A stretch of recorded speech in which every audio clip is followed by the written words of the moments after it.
កូនត្រូវកុំក្រោតខឹងជាមួយនឹងមនុស្សដែលធ្វើមិនល្អឲ្យសោះតាមពិតគេនោះក៏ចង់ល្អដែរគ្រាន់តែគេមិនបានយល់ច្បាស់ថាអ្វីជាសេចក្តីល្អអ្វីជាសេចក្តីអាក្រក់ឲ្យបានពិតប្រាកដតែប៉ុណ្ណោះកូនត្រូវដឹងថាក្នុងโลกនេះកម្ររោគអ្នកដែលចេះត្រេកអរនឹងពាក្យបន្ទោសណាស់ដូច្នេះកូនកុំចូលចិត្តបន្ទោសអ្នកដទៃឡើយយ៉ាងទៀតបើកូនចង់តេះដៀលអ្នកណាកូនត្រូវសម្លឹងមើលខ្លួនឯងជាមុនកុំឲ្យគេស្ដីបកត្រឡប់មកវិញមាសប្រាក់ដែលកូនមានបើចាយណាស់រឹតតែអស់ចំណែកចំណេះវិជ្ជាវិញនោះរឹតតែប្រើរឹតតែចម្រើនកូនចូលចាំទុកថាមាសប្រាក់ជារបស់ក្រៅខ្លួនមេត្តាបិតាសប្បាយចិត្តព្រោះកូនចេះស្រឡាញ់គ្នារវាងបងប្អូន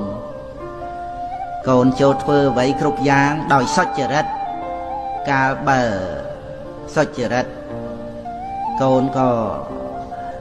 មានចិត្តស្អាតតែបើកូនប្រព្រឹត្តទុច្ចរិតវិញចិត្តរមែងសៅហ្មងទ្រព្យសម្បត្តិមិនមែនជារបស់ចាំបាច់ក្នុងការដែលឪពុកម្ដាយត្រូវប្រគល់ឲ្យកូននោះទេចំណេះដឹងនឹងការប្រព្រឹត្តល្អតែប៉ុណ្ណោះដែលគួរជាទីបំផុតក្នុងការដែលម៉ែឪត្រូវប្រគល់ឲ្យដល់កូន